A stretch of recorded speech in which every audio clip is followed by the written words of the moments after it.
Sound card testing with Boya MM1 mic. Phone use, Vivo V5 Android 6. Hindi siya gumagana doon sa cellphone ko na REALME XT. Third party camera, nag-download tayo. Yung open camera app. Port setup nyo guys ito. So makikita nyo yung mic ko, yung Boya MM1 is nandun sa may headset port. Wala dun sa condensed mic port. Bakit? Kasi pag kinakabit ko siya dun sa condensed mic port, wala akong audio.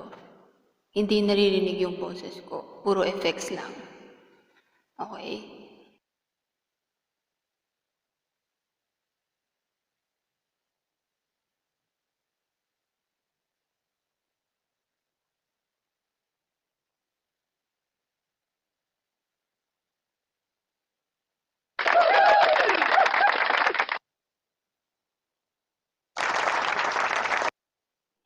Puro effects lagi maririnig dun sa condensed mic port. And then naka-live 1 pa rin tayo. Tinry ko din siya ilagay sa live 2. Then naka-headset port pa rin yung mic ko. Gumagana rin. Audio. Mic max. Tapos naka-echo max din tayo. Yung treble naka-half, yung bass, yung record, yung music, yung monitor naka-max.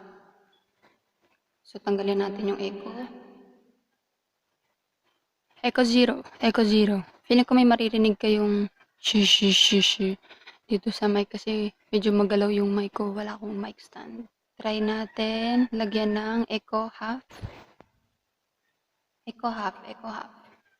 Magkalayo man na gagawin ng lahat.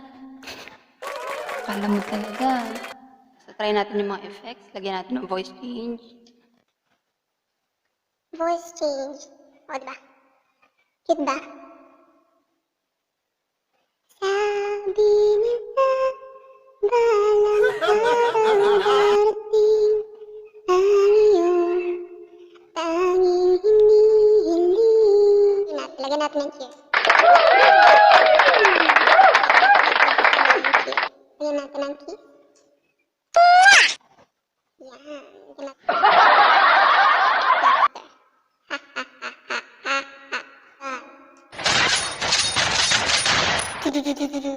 Jute. Marami na rin ako napanood na V8 Soundcard review. Gamit nila is mga Samsung Note 10, then mga higher. Kaya ko din gumagamit din ako REALME phone, pero hindi compatible talaga yung V8 Soundcard kahit anong download namin ng open camera app. So, kinuha ko ulit yung Vivo V5 ko sa kapatid ko para lang napatunayan ko na totoo na hindi talaga compatible sa REALME. Android 9, itong V8 Soundcard. And I believe, and you believe, and believe in me. Yung mga bumili ng V8 Soundcard dyan, tapos sa mga cellphone na gamit is Android 10. Kayo na mag-adjust. Sila wala kayong Android 6 na cellphone, bibili pa kayo or manghiram kayo kung gusto niyo mag-record. Yun lang naman. So, yan. Ang ating V8 Soundcard testing with Boya MM1 setup.